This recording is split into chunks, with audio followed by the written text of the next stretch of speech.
Salut les élèves du première année baccalauréat sciences mathématiques ainsi que les élèves du première année baccalauréat sciences expérimentales. On passe maintenant à la troisième partie du cours Notions de la logique et on va continuer avec les raisonnements mathématiques. Dans la partie précédente, j'ai laissé des exercices à faire. On va les faire maintenant et continuer le cours. L'exercice, soit A et B appartient à R plus fois R c'est-à-dire A et B sont tous les deux des nombres réels positifs, on veut montrer, en utilisant le raisonnement par l'absurde, que si A sur 1 plus B égale B sur 1 plus A, alors A égale à B. Pour cela, pour montrer que P implique Q, on procède comme suit. On suppose que P est vrai et on montre que Q est vrai. Donc, soit A et B appartient à R plus fois R+, on suppose que A sur 1 plus B égale B sur 1 plus A. A sur 1 plus B égale B sur 1 plus A, équivalent à dire A facteur de 1 plus A égale B facteur de 1 plus B. En développant, on va trouver A plus A carré égale B plus B carré. En passant B et B carré à l'autre côté, on va trouver A moins B plus A carré moins B au carré égale 0. C'est-à-dire A moins B plus A moins B facteur de A plus B égale 0, puisque c'est une identité remarquable. On factorise par A moins B, on va trouver A moins B facteur de A plus B plus 1 égale 0, ce qui veut dire que A moins B égale 0 qui va donner A égale à B, ou bien A plus B plus 1 égale 0. Maintenant, on va utiliser l'absurde parce qu'on a soit A égale à B, soit A plus B plus 1 égale 0, soit tous les deux. Si on suppose que A est différent à B, donc on procède maintenant par l'absurde. Si A est différent à B, alors il reste A plus B plus 1 égale 0. Et puisqu'on a A supérieur ou égal à 0 et B aussi, alors A plus B est supérieur ou égal à 0, c'est-à-dire A plus B plus 1 est supérieur ou égal à 1, ce qui veut dire que A plus B plus 1 est supérieur strictement à 0, donc ce qui est contradiction avec le fait que A plus B plus 1 égale 0, alors A égale à B. On passe maintenant à l'exercice suivant. En utilisant le raisonnement par disjonction des cas, ou bien cas par cas, on veut montrer premièrement que pour tout entier naturel n, le nombre n facteur de n plus 1 facteur de n plus 2 est un multiple de 3. Alors, soit n appartient à n, on pourra décomposer l'ensemble des entiers naturels en trois parties. La première partie contient les multiples de 3, donc les éléments qui s'écrit sous la forme de 3K tel que K appartient à N. La deuxième partie, ce sont les éléments qui s'écrivent sous forme de 3K plus 1 tel que K appartient à N. Et la troisième partie, c'est la partie des éléments qui s'écrivent sous la forme de 3K plus 2 tel que K appartient à N. Le premier cas, si N égale 3K, alors on calcule N facteur de N plus 1 facteur de n plus 2, ça va donner 3k facteur de 3k plus 1 facteur de 3k plus 2, 3 fois un entier naturel, ce qui veut dire que le nombre n facteur de n plus 1 facteur de n plus 2 est un multiple de 3. Le deuxième cas, si n égale 3k plus 1, on calcule n facteur de n plus 1 facteur de n plus 2, on remplace n par 3k plus 1, on va trouver 3k plus 1 facteur de 3k plus 2 facteur de 3k plus 3. Dans 3k plus 3, on pourra factoriser par 3 et on va trouver 3 facteurs de 3k plus 1, facteur de 3k plus 2, facteur de k plus 1. Donc c'est aussi un multiple de 3. Le troisième cas, si n égale 3k plus 2. De même, on calcule n facteur de n plus 1 facteur de n plus 2 en remplaçant n par 3k plus 2. On va trouver 3k plus 2, facteur de 3k plus 3, facteur de 3k plus 4. Dans la deuxième 3k plus 3, on factorise par 3 et on va trouver aussi un multiple de 3. Donc, dans les 3 cas, n facteur de n plus 1 facteur de n plus 2 est un multiple de 3, ce qui veut dire que pour tout n appartient à n, n facteur de n plus 1 facteur de n plus 2 est un multiple de 3. Maintenant, on va résoudre l'équation x, la valeur absolue de x, plus 3x moins 4 égale 0. Donc, pour enlever la valeur absolue, on va distinguer les deux cas qui existent. Si x est supérieur à 0, puis si x est inférieur à 0. Si x est supérieur ou égal à 0, alors la valeur absolue de x est égale à x. Donc l'équation devient x au carré plus 3x moins 4 égale 0. Pour résoudre cette équation, on calcule son discriminant delta, qui vaut p au carré moins 4ac, qui va donner 25. Alors cette équation admet deux solutions. x1 c'est moins b moins racine delta sur 2a qui vaut moins 4. Et x2 c'est moins b plus racine delta sur 2a qui va donner 1. Et puisqu'on est dans le cas où x est supérieur ou égal à 0, donc moins 4, ce n'est pas une solution de cette équation. La solution qui reste, c'est 1. Le deuxième cas, si x est inférieur strictement à 0. Dans ce cas, la valeur absolue de x égale moins x. Donc l'équation devient moins x au carré plus 3x moins 4 égale 0. On calcule le discriminant delta qui est b au carré moins 4ac. On va trouver moins 7 qui est négatif. Alors dans ce cas, l'équation n'admet pas de solution, ce qui veut dire que la solution qui reste, c'est seulement 1. On passe maintenant à l'exercice suivant. On veut résoudre dans R l'équation racine de x au carré plus x plus 3 moins 2x plus 1 égale 0. On traite question par question. Pour résoudre cette équation, la première des choses à faire, c'est de calculer le domaine de définition de cette équation. D de E, c'est l'ensemble des x qui appartient à R tel que ce qui est à l'intérieur de la racine doit être supérieur ou égal à 0. On calcule le discriminant delta qui vaut b au carré moins 4ac qui va donner moins 11 qui est négatif, ce qui veut dire que le signe de x au carré plus x plus 3 est le même signe de a, alors le même signe de 1 c'est positif. Ce qui veut dire que x au carré plus x plus 3 est toujours supérieur ou égal à 0 pour tout x appartient à R. Alors le domaine de définition de cette équation c'est R. On commence maintenant la résolution de cette équation. Si on passe moins 2x plus 1 à l'autre côté, on va trouver racine de x au carré plus x plus 3 égale 2x moins 1. Donc, pour mettre les carrés, il faut que racine de x au carré plus x plus 3 soit positive, ce qui est le cas ici, et 2x moins 1 aussi sera positif. Alors 2x moins 1, elle a deux signes possibles. Il pourra être positif comme il pourra être négatif selon les cas. Les deux cas qui existent, ce sont si x est inférieur strictement à 1,5, alors 2x moins 1 est strictement négatif. Et puisque racine de x au carré plus x plus 3 est positive, donc le négatif ne peut pas être égal au négatif. Ce qui veut dire que dans ce cas, l'équation n'a pas de solution. Le deuxième cas, si x est supérieur ou égal à 1,5. Alors, racine de x au carré plus x plus 3, elle est positive et 2x moins 1 aussi. Alors, puisque a égale b, ça va donner a au carré égale à b au carré. Ici, ça va donner x au carré plus x plus 3 égale 2x moins 1 au carré. En développement, la racine, le carré enlève la racine, ça va donner x au carré plus x plus 3 égale 2x moins 1 au carré. C'est une identité remarquable qui vaut 4x au carré moins 4x plus 1. On passe x au carré plus x plus 3 à l'autre côté. On va trouver 3x au carré moins 5x moins 2 égale 0. Pour résoudre cette équation, on va calculer le discriminant delta qui vaut p au carré moins 4ac qui va donner 49. Alors l'équation dans ce cas admet deux solutions. x1 c'est moins b moins racine delta sur 2a qui vaut moins 1 tiers et x2 égale moins b plus racine delta sur 2a qui vaut 2. Et puisqu'on travaille sur l'intervalle 1,5 plus l'infini, puisque x supérieur ou égal à 1,5, moins 1 sur 3 n'est pas solution, mais 2 appartient à cet intervalle, ce qui veut dire que la solution qui existe, c'est 2. Maintenant, on va passer à la deuxième question. On veut résoudre maintenant l'inéquation racine de x au carré plus x plus 3 moins 2x plus 1 est supérieur ou égal à 0. On va faire la même chose en calculant le domaine de définition de l'inéquation, ça va donner R. Et l'inéquation racine de x au carré plus x plus 3 moins 2x plus 1 supérieur ou égal à 0, équivalent à dire racine de x au carré plus x plus 3 supérieur ou égal à 2x moins 1. Ici, on a aussi deux cas possibles. Si x inférieur ou égal à 1,5, ça veut dire que 2x moins 1 est négatif.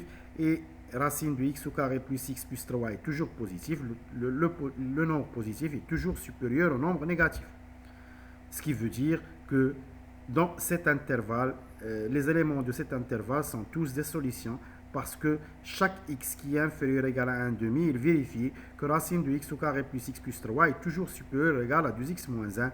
Alors S1, c'est l'intervalle, c'est tout l'intervalle, moins l'infini, 1,5.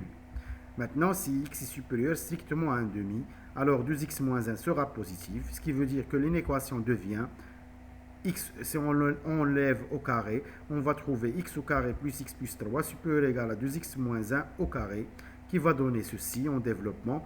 Et on passe x au carré plus x plus 3 à l'autre côté, on va trouver 3x au carré moins 5x moins 2 inférieur ou égal à 0. Si on veut résoudre cette équation, on calcule le discriminant delta qui est déjà fait.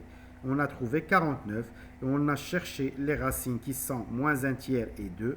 Maintenant, on doit tracer le tableau de signes. Et on met le signe de moins a entre les racines. Le signe de a, c'est positif. Alors, on met moins entre moins 1 tiers et 2. Mais on ne doit pas oublier qu'on travaille sur l'intervalle 1,5 plus l'infini puisque x est supérieur ou égal à 1,5.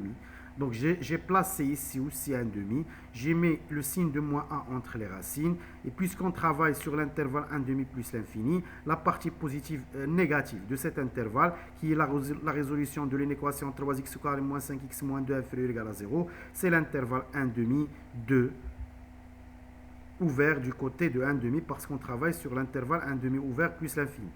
Alors, l'ensemble de solutions, c'est la réunion de S1 et S2 qui va donner moins l'infini 1,5 union 1,5 2. Si on regroupe ces deux intervalles, on va trouver moins l'infini 2. On passe maintenant à la troisième question. On cherche tout d'abord le domaine de définition de la fonction f. C'est l'ensemble des x qui appartient à R tel que ce qui est à l'intérieur de la racine doit être supérieur ou égal à 0. On calcule le discriminant delta qui est p au carré moins 4ac, on va trouver 1.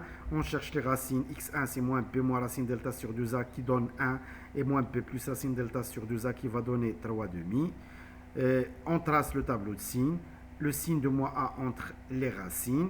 La partie où 2x au carré moins 5x plus 3 est supérieur à 0 sont l'intervalle moins l'infini 1 union 3,5 plus l'infini. On commence maintenant la deuxième question, bien la question P. On va faire de même.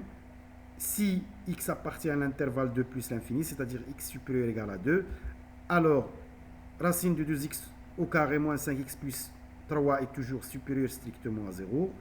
Et 2x et x moins 2, puisque x est supérieur ou égal à 2, x moins 2 est aussi positif. Alors, la première partie de la fonction est positive, la deuxième aussi, ce qui veut dire que f de x est positif dans ce cas. Dans le deuxième cas, si x appartient normalement à l'intervalle moins l'infini 2, mais sur le domaine de définition, la partie du domaine de définition qui appartient à l'intervalle moins l'infini 2, c'est moins l'infini 1 union 3,5 2. Si x appartient à cet intervalle, f de x devient, si on multiplie par le conjugué, racine de 2x au carré moins 5x plus 3 plus x moins 2, facteur de racine de 2x au carré moins 5x plus 3 moins x moins 1 moins x moins 2 sur racine de 2x au carré moins 5x plus 3 moins x moins 2. On a multiplié par le conjugué. La première va devenir une identité remarquable qui est 2x au carré moins 5x plus 3 moins x moins 2 au carré. Or, le dénominateur ne change pas. En développant le dénominateur, on va trouver 2x au carré moins 5x plus 3 moins x au carré plus 4x moins 4 sur le même dénominateur. Et en simplifiant, ça va donner x au carré moins x moins 1 sur racine de 2x au carré moins 5x plus 3 moins x moins 2. On a racine de 2x au carré moins 5x plus 3 est positive. Et puisque x moins 2 est négatif, alors moins x moins 2 est positif, ce qui veut dire que le dénominateur est positif. Donc le signe de f de x dans ce cas est le même signe de x au carré moins x moins 1. Pour déterminer le signe de x au carré moins x moins 1, on calcule le discriminant delta qui vaut 5. Les racines x1 moins b moins racine delta sur 2a qui va donner 1 moins racine de 2, 1 moins racine de 5 sur 2. Et l'autre c'est 1 plus racine de 5 sur 2. Donc on doit tracer le tableau de signes, mais il ne faut pas oublier qu'on travaille sur l'intervalle moins l'infini 1 union 3,5 2. En traçant le tableau de signes et en plaçant 1 moins racine de 5 sur 2 et 1 plus racine de 5 sur 2, on va trouver que f de x est positif sur l'intervalle moins l'infini 1 moins racine de 5 sur 2 union 1 plus racine de 5 sur 2 plus l'infini, et elle est négative dans l'autre intervalle 1 moins racine de 5 sur 2 1 union 3 demi 1 plus racine de 5 sur 2.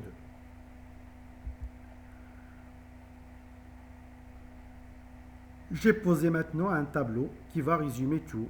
Donc f de x elle est positive sur les intervalles moins l'infini 1 moins racine de 5 sur 2 et 1 plus racine de 5 sur 2 plus l'infini.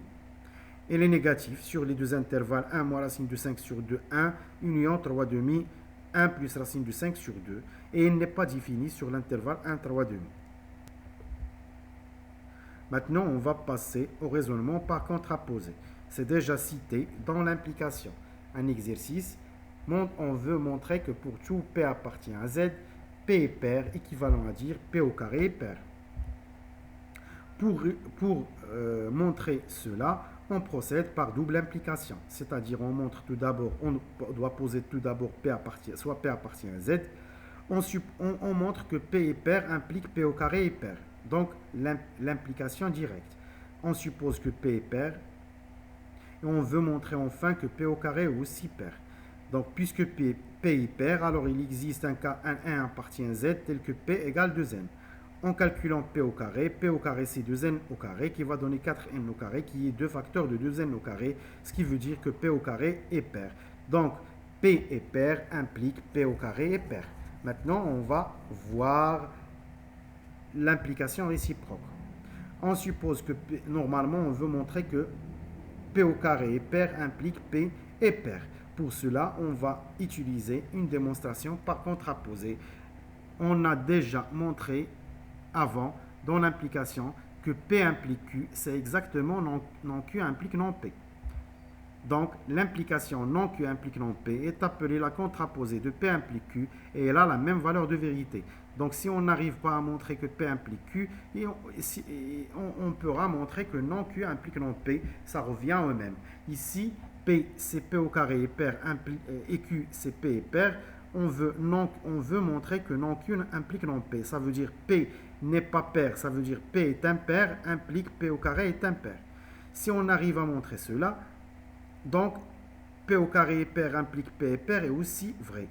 Donc pour montrer ça, on suppose que P est impair, ce qui veut dire qu'il existe un n appartient à n à Z tel que P égale 2n plus 1. En calculant P au carré, ça va donner 2n plus 1 au carré, qui donne 4n au carré plus 2n plus 1, qui donne 2 facteurs de 2n au carré plus n plus 1, ce qui est la définition d'un nombre impair, ce qui veut dire que P au carré est impair. Donc on a arrivé à montrer que P est impair implique P au carré est impair, ce qui veut dire que P au carré est pair implique P est pair. La propriété, soit P et Q, deux propositions, on a P implique Q, et non Q implique non P, c'est exactement la même chose, ils ont la même valeur de vérité. Un exercice pour appliquer la contraposée, soit AB de réel tel que A différent de P, on veut montrer que A est différent de moins 1 demi P implique A moins P sur A plus B différent à moins 3. Donc pour cela, on doit prendre un A et P de réel tel que A différent de moins P, donc soit A et P de réel tel que A différent de A moins P. On veut montrer cette implication. Pour cela, on va procéder. Ici, on a procédé par contraposé. Ça veut dire A différent de moins 1 demi P implique A moins P sur A plus P différent à moins 3. C'est la même chose que A moins P sur A plus P égale moins 3 implique que A égale moins 1 demi P. Si on arrive à montrer la deuxième, exactement, on a le résultat de la première. Donc on suppose que A moins P sur A plus P égale moins 3. En passant A plus B à l'autre côté, on développe, on passe toutes les expressions à gauche, on va trouver 4B plus 2A, 4A plus 2B égale 0, ce qui veut dire que 4A égale moins 2B, ou bien en factorisant par 2, ça va donner 2A plus B égale 0, ce qui veut dire que 2A égale moins P, alors A égale moins P sur moins 1 demi P. Et c'est ce qu'il fallait démontrer. Donc la conclusion, pour tout A et B appartient à R au carré, tel que A différent de moins P, on a A moins P sur A plus P égale moins 3, implique A égale moins 1 demi P, ce qui veut dire que A différente de moins 1 demi P implique que A moins P sur A plus P est différente à moins 3. Maintenant, on va passer au raisonnement par récurrence. Le raisonnement par récurrence, on va le traiter dans la dernière partie. Mais ce n'est pas, il vaut mieux ici donner tout d'abord la définition de cette démonstration. Le principe, soit n0 appartient à n, un rang, et P de n une propriété portant sur les entiers n supérieur ou égal à n0. La propriété P de n est vraie pour tout entier n supérieur ou égal à n0, si seulement si il vérifie deux conditions. La première condition s'appelle l'initialisation. Dans cette condition, on montre que P de n0 est vrai. Donc, tout simplement, on montre que la propriété est vraie pour n égale n0. Dans la deuxième condition, c'est pour tout n supérieur ou égal à n0. Si P de n est vrai, alors P de n plus 1 est vrai. Donc, le principe est très clair. Si on veut montrer une propriété qui utilise les entiers naturels est vraie, il suffit de montrer qu'elle est vraie pour le premier élément. Ici, on arrive à montrer que P de n implique P de n plus 1. Alors, dans ce cas, puisque du premier terme est vrai, alors ça va. Donc, si, par exemple, le premier terme c'est 0. Donc, si on arrive dans l'initialisation à montrer que P de 0 est vrai, ici, on montre que pour tout n appartient à n, P de n implique P de n plus 1, ce qui veut dire, puisque P de 0 est vrai, alors P de 1 est vrai. Et puisque P de 1 est vrai, alors P de 2 est vrai. Et puisque P de 2 est vrai, alors P de 3 est vrai, et ainsi de suite, jusqu'on pourra garantir que P de n est vrai pour tout n appartient à n. Un exercice pour appliquer. On veut montrer que pour tout n appartient à n, 1 plus 2 plus 3 jusqu'à n égale n facteur de n plus 1 sur 2. Le principe de récurrence se base sur deux parties. La première partie s'appelle l'initialisation. Donc on pose tout d'abord P de n. La proposition P de n, c'est 1 plus 2 plus 3 jusqu'à n égale n facteur de n plus 1 sur 2. L'initialisation, on doit montrer que la propriété est vraie pour le premier terme, n0. n0 ici, c'est 1 puisqu'on travaille sur n étoiles. Donc pour n égale 1, la somme, normalement pour n égale 5, cette somme 1 plus 2 plus 3 jusqu'à n va donner 1 plus 2 plus 3 jusqu'à 5. Ici, n égale 2, cette somme va donner 1 plus 2. Et pour n égale 1, cette somme va donner 1. Et d'autre part, si on remplace n par 1 dans n facteur de n plus 1 sur 2, on va trouver 1 facteur de 1 plus 1 sur 2 qui va donner aussi 1, ce qui veut dire que la propriété est vraie pour n égale 1 ou bien P de 1 est vrai. On passe maintenant à la deuxième condition qui s'appelle l'hérédité. Dans l'hérédité, on doit montrer que pour tout n supérieur ou égal à n0, ici pour tout n supérieur ou égal à 1, P de n, si P de n est vrai, alors P de n plus 1 est vrai. Donc, soit n tout d'abord appartient à n étoile, supposons que P de n est vrai, c'est-à-dire supposons que 1 plus 2 plus 3 jusqu'à n égale n facteur de n plus 1 sur 2, et montrons que P de n plus 1 est vrai, c'est-à-dire on montre que 1 plus 2 plus 3 jusqu'à n plus 1 égale n plus 1 facteur de n plus 2 sur 2. On commence le calcul pour montrer cela.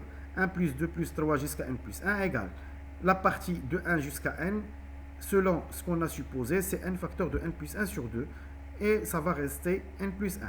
Ici, on constate qu'on pourra unifier les dénominateurs qui est 2, ça va donner n facteur de n plus 2 facteur de n plus 1. Il y a un facteur commun qui est n plus 1, si on factorise par n plus 1, on va trouver n plus 1 facteur de n plus 2 sur 2, c'est ce qu'il fallait démontrer. Alors la conclusion, pour tout n appartient à n, étoile, 1 plus 2 plus 3 jusqu'à n égale n facteur de n plus 1 sur 2.